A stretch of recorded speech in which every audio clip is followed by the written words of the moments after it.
ऐसे समय में जब ट्रंप के शुल्कों ने वैश्विक अर्थव्यवस्था को हिला दिया है, भारत अपनी आर्थिक ताकत को केवल आंकड़ों के रूप में नहीं, बल्कि अपनी स्वतंत्र विदेश नीति की जीत के रूप में देखता है।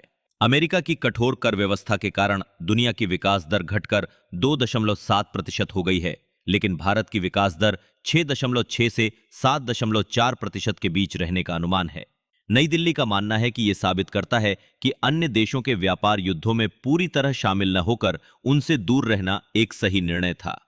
यह दर्शाता है कि अस्थिर विश्व व्यापार प्रणाली के दबावों के आगे झुके बिना भारत अपनी रक्षा स्वयं कर रहा है।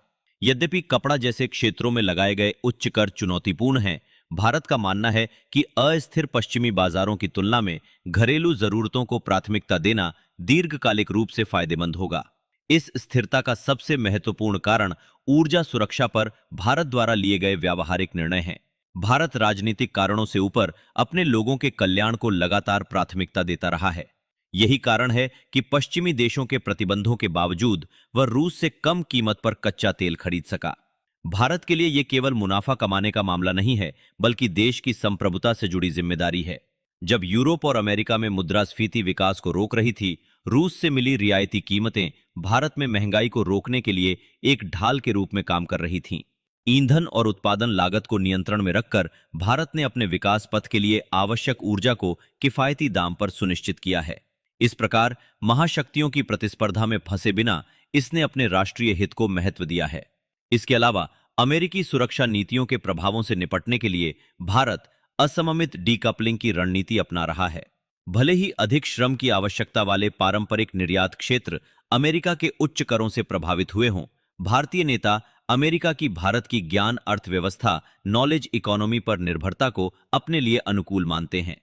अमेरिका ने भारतीय दवाओं, सेमीकंडक्टर्स और डिजिटल सेवाओं को कर छूट दी है।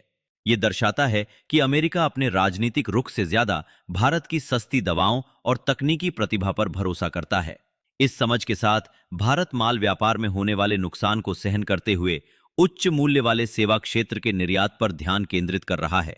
इससे यह सुनिश्चित होता है कि भले ही दोनों देशों के रिश्तों में खटास हो, आर्थिक संबंध काम करते रहें।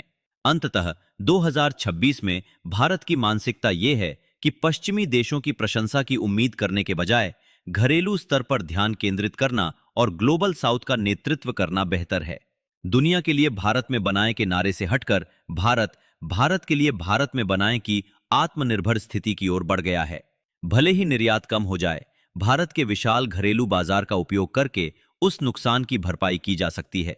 विदेशी आर्थिक उथल-पुथल से दूर रहकर और घरेलू स्थिरता को प्राथमिकता देकर भारत इस बहुध्रुवीय दुनिया में खुद को एक आत्मनिर्भर शक्ति के रूप में स्थापित कर रहा है। नई दिल्ली का स्पष्ट संदेश यह है कि बाहरी दबावों को ना कहने और अपने 140 करोड़ लोगों के कल्याण के लिए विकास का रास्ता चुनने में ही असली आर्थिक ताकत है।